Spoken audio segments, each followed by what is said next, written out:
Welcome back to NRL Banter Box. Welcome, Lil P. Hello everyone. We have had a very entertaining round of NRL with big upsets and some great tries, so I'm looking forward to discussing that with you. Fantastic. So we'll be having a recap of round 5. We've got some really hot talking points, some very interesting things going on in the game, and of course we'll have a look at round 6. Lil P, why don't we go to you and this week's Who Am I? Okay, who am I? I was born in New Zealand in 1985 and became a footy star in Australia. My sidestep was so good, it left defenders spinning. I helped the West Tigers win their only premiership in 2005 with a famous flick pass. I played over 300 NRL games, captained the Kiwis, and even gave rugby union a go. These days, I've swapped my boots for a clipboard as an NRL coach. So, who am I? Stay tuned and we'll be back with the answer at the end of the episode. One of my favourite individuals, without giving away the Who Am I, is that particular person there, Lil P. Let's talk about birthdays. Any birthdays coming up? Yes, we do, Professor. So on the 8th of April, we have Trey Fuller. On the 9th, we have Jaden Bradley. And on the 10th, we have Joseph O'Neill. Happy birthday, fellas, and all the best for the rest of the season. Happy birthday indeed. Lil B, let's dive into our round 5 recap. What caught your eye in terms of highlights this round? Well, I really liked Chris Sebastian's try from the Raiders versus Sharks. It's just a great performance overall from the Raiders. That was really entertaining and exciting to watch. I also really liked that try by Isaac Targo. It was set up by Cleary, a really good kick from him, and yeah, that was a really entertaining try and it was good to see.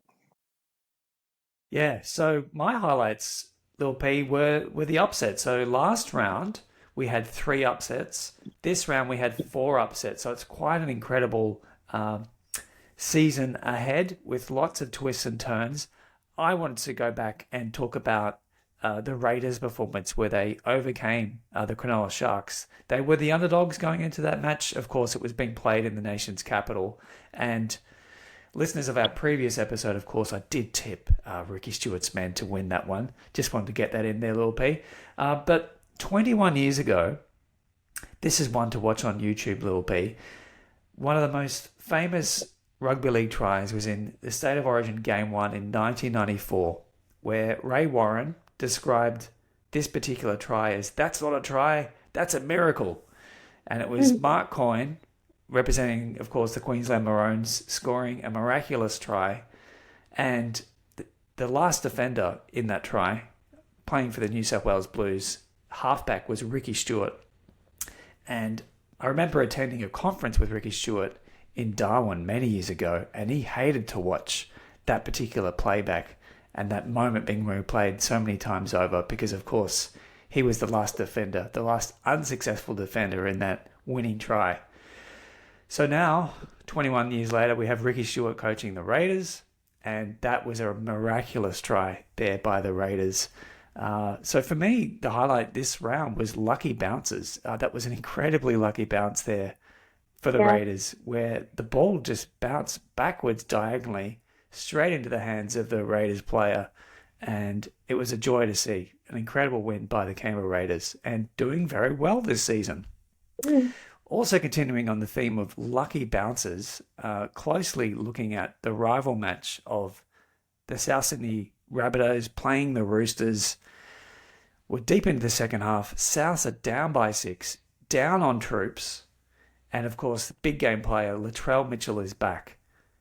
He has a short dropout. The dropout only goes 5 metres, so that's a penalty. However, the ball bounces forward to the 10-metre mark. A Souths player pounces on it, Souths ball. In the same set, Souths get a penalty and they score a try and they level the scores. And of course, they go on to have a thumping and courageous win. Really, really great stuff, and an incredibly lucky bounce that was a turning game moment there for the Rabbitohs. So they were some of the highlights, but really enjoyable season so far, Lil P. Let's go to the other side of that same coin, and what were some of the lowlights, if any, for you? Well, for me, it was Brendan Piakura from the Broncos. He did get sin binned earlier in the game, but later the tables turned and he got a high hit from someone, left leaving him in a concussion for about 2 minutes, I think.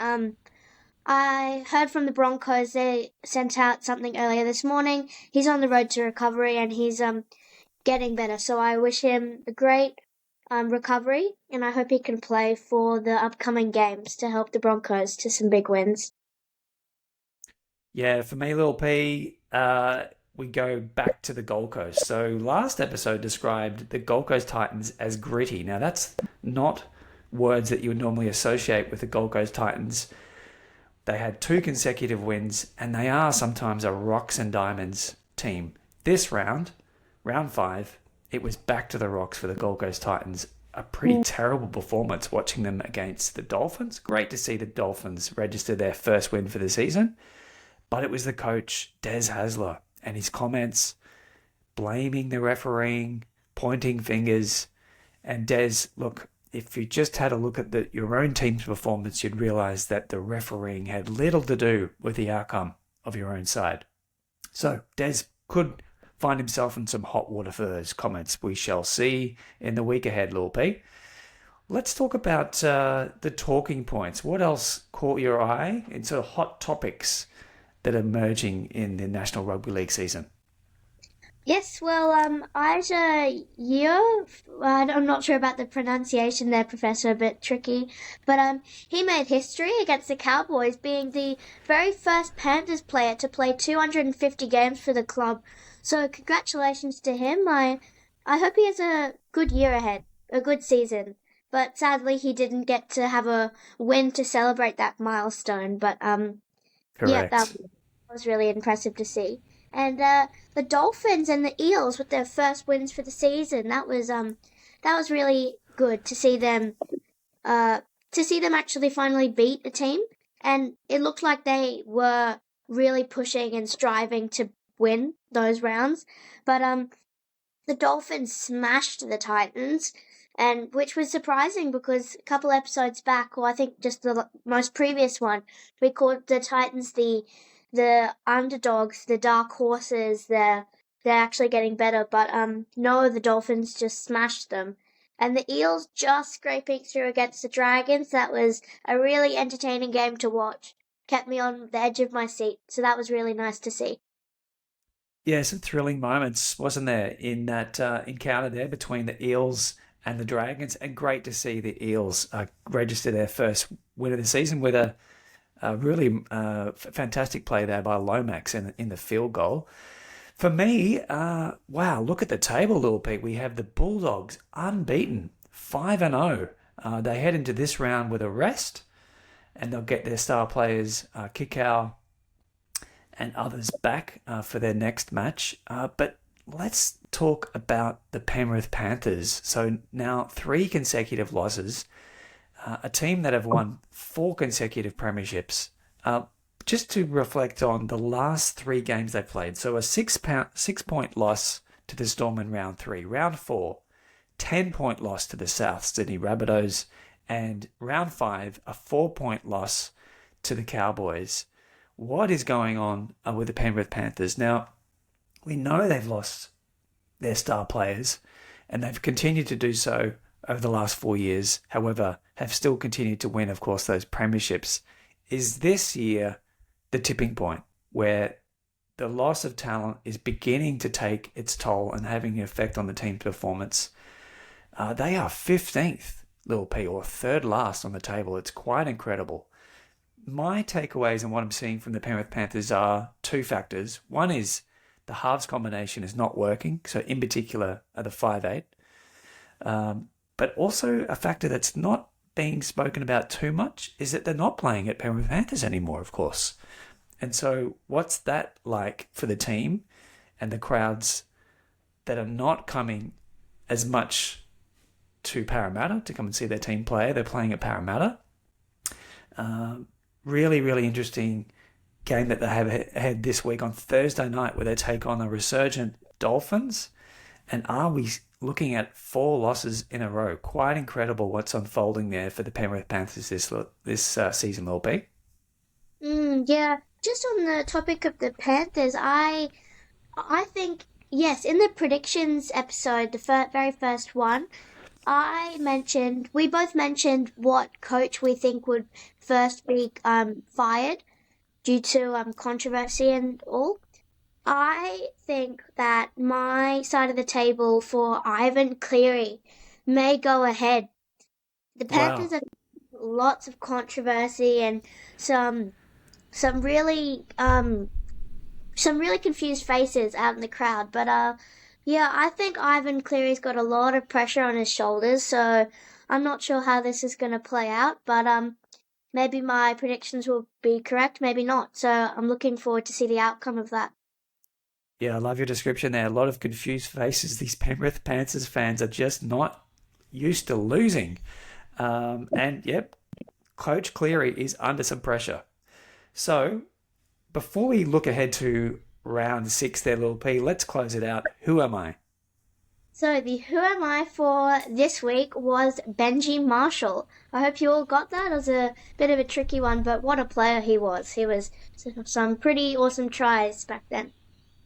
Yeah, fantastic player. Agreed. Fully agreed as a West Tigers supporter there. Let's look ahead at round 6 now. Now, on Thursday night, as we mentioned, we've got the Dolphins at home playing at Suncorp Stadium, and they're taking on a falling Penrith Panthers. How do you see that one playing out?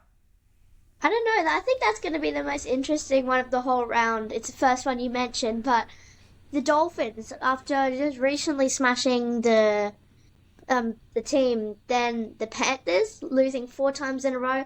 I don't know. They could be looking pretty equal. I might be wrong. So I'm looking forward to see how that plays out. I'm not sure who will win.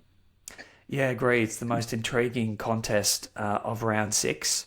I'm hoping the Dolphins win, but we've got the Penrith Panthers, of course, want to make a statement and get their season back on track. So then we head over to Friday night. The first game is the Dragons, who are playing at home in Wollongong, and they're facing the Gold Coast Titans.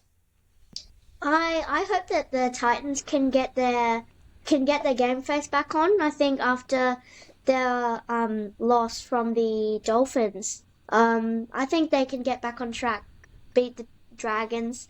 Yeah, I'm gonna favour the Titans for this one. Yeah, I like the Dragons for this one, actually. I think Tino has been ruled out for one game, so their captain won't be playing. I like the home ground advantage there for the Dragons. And then on to the next Friday night game there, we have the Broncos taking on the Roosters, who are second last on the table. There's lots of trouble and discussion about what's not happening for the Roosters this year. What do you think about that match? I'm going to favour my home team, the Broncos. Really, there's been a really good performance from them this year, actually. They're sitting second on the table, and after last year, I wasn't so sure how the Broncos would do, but now I'm getting my hopes back up for a good season ahead. So, yeah, I'm going to favour the Broncos for this one. I think you're right there. I think they should win that one quite convincingly. So then we head over to Saturday. Now, these are teams that have both had a loss in the previous round. We have the Sharks taking on the Manly Sea Eagles. I'm looking forward to seeing the Sea Eagles' performance. Cherry Evans is really, really good on the ball, setting up lots of tries, some great kicks out there coming from him. So, looking forward to see the Sea Eagles' performance, and I'm going to favour them for this one. Yeah, I think so too. We then go into the 5:30 match. This is the Rabbitohs taking on the Cowboys. Well, I really liked the Rabbitohs' performance the other day. Latrell Mitchell, he's just passing this ball over multiple defenders, and it ends up in a try. How great is that? He's a really good player, and he's a very entertaining person to watch. So I'm looking forward to see his gameplay, and yeah, I'm going to favour the Rabbitohs for this game. Yeah, I agree too. Love to see Latrell back. So then we have Parramatta Eels. Now they're taking their home match to Darwin, and they're taking on the Raiders. Oh, see, the Eels have had a pretty rough start to the season. I know that they just got a win against the Dragons, but that was barely scraping through. So I'm going to go for the Raiders for this one. Yeah, I agree. I think Ricky Stewart's men will win that one. So then we head into Sunday. We have Storm at home taking on the Warriors. Oh yeah, I'm gonna go Storm for this one. It's pretty. They're a very strong team this year, sitting third on the ladder currently. But yep, great performance from them. Pappenhausen is on his best game, and so are the other men. So I'm gonna go for the Storm for this one. Yeah, agree. We should see a Storm victory there. And then the final match of the round there, Lil P, is the Newcastle Knights. They're at home and they're facing the Tigers. Yeah, see, the Knights have been pretty poor so far this season. It's their defense and attack, how I mentioned in other episodes, they're not on their best game. They're just not. So I'm going to go for the West Tigers. Me too. Head and heart for that one, Lil P. So thank you everyone for listening this episode. We'll be back this time next week. We'll recapping round 6. If you want to get in contact with us, you can email us at nrlbanterbox@gmail.com. Give us a like or a follow or even 5 stars for this podcast, and we'll be in your ears next week. Bye.